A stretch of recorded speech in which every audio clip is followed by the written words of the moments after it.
Hello, and welcome to the single session blog where we talk about all things related to single session therapy. So my name is Alicia, and I'm coming to you today from the traditional territories of the Haudenosaunee and the Anishinaabe on the shores of beautiful Lake Ontario here in Canada. So today, our topic is going to be around definitions, and specifically, we're going to ask the question, what is single session therapy? Now, you would think that this was kind of an easy answer, like the title, single session therapy, is sort of self-explanatory.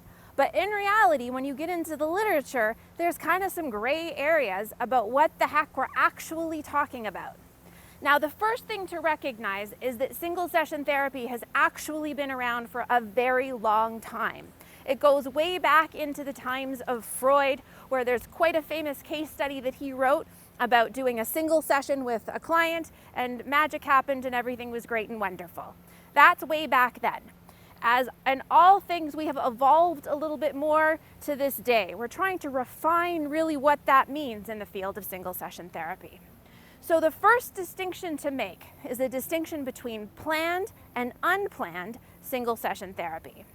Now, unplanned single session therapy is all of those times when we're seeing clients and they come in to see us once and we think that they're going to come back, we book another session, and then they just never show up again for whatever reason, who knows why. Now, I actually kind of think I know why, because let's face it, if you're going through a hard time, the last thing that you want to do in life is review for at least an hour how things got as bad as they are and how bad it actually is. That's like a huge downer.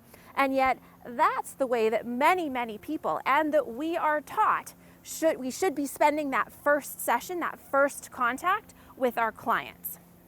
We're not really going to go into that. We're not going to go into that, what happens and why that happens and all of those things. What we are going to talk about in this video series has more to do with the idea of planned single session therapy. Now, this has a full range of possibilities. Planned single session therapy, in its purest form, actually is a lot like just traditional psychotherapy, where there's a client who decides that they need support or want support. They call either an intake if you're working for an agency, or they call some kind of admin person, and a session is scheduled for a period of time in the future, and that period of time in the future can be 2 weeks, a month, who the heck knows what it is, but the idea is you are only going to see that client once. That exists. That exists in many places. It's very useful. It's very functional. But what it often happens is in that one therapy session, it's often a jumping off point for other services, and usually involves some level of assessment. This is fine. It's still very good. It still has a lot of possibilities, and what we're going to be talking about actually applies to that. The one, full transparency, that I am the most excited about is the ones that are sort of less structured, that kind of push the boundaries of systemic approaches to mental health and how people are accessing mental health services. These kinds of things exist in what we call mental health walk-in centers. Now, the mental health walk-in model is exactly what it's named to be, where people literally can walk in off the street and access services from a mental health counselor immediately. The last time I checked, like the average length of time here in Ontario is something like 20 minutes or some crazy thing like that. 20 minutes between somebody deciding to seek services and actually having access to a mental health professional. This is extraordinary if you think about wait times and all of those sorts of issues that can happen when people are waiting for services. Now, the way that I define single session therapy in this context is single session therapy is the intervention that happens within the mental health walk-in clinic. So we talk about this really being walk-in single session therapy.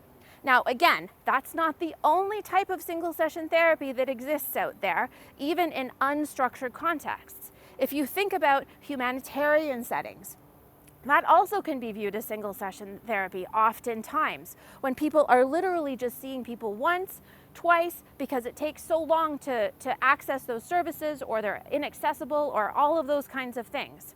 So humanitarian crises is one way of looking at it. They used the single session therapy walk-in kind of a model after Hurricane Katrina, and there's literature out there on that. Another way that single session therapy is often used, and I don't think we name it the way that we should, is in crisis response. A lot of times there's this idea of going in and out where the contact with a client only happens one time. This is sort of less structured than that traditional like calling for a session and booking appointment kind of a thing. So what we talk about also applies to that. Crisis is one. The other thing that's happened as a consequence of the pandemic is that there's a lot of like phone lines these days. Some of them are crisis oriented, some of them are just if you need support. Here in Canada, we have something called the Kids Help Phone Line, where kids can call 24/7 and have access to a conversation with a mental health therapist almost immediately. So as we can see, single session therapy is actually all around us. What we haven't done well is name it. And so the naming process, I think actually is still in a state of flux. For a long time, everything was just called single session therapy. Now there's a new movement to actually expand the name. I've heard the name one at a time counseling coming up every once in a while. But either way, we're kind of still talking about the same family or the same body of literature or the same approach to treatment that really involves seeing somebody one time and assuming that this meeting could be the first and last time that we are meeting with that client. As we're going to talk about in subsequent videos, this has extremely important consequences systemically in terms of accessibility, in terms of reducing barriers, and I'm so excited to explore that in greater depth in 2 more weeks. Have a great day.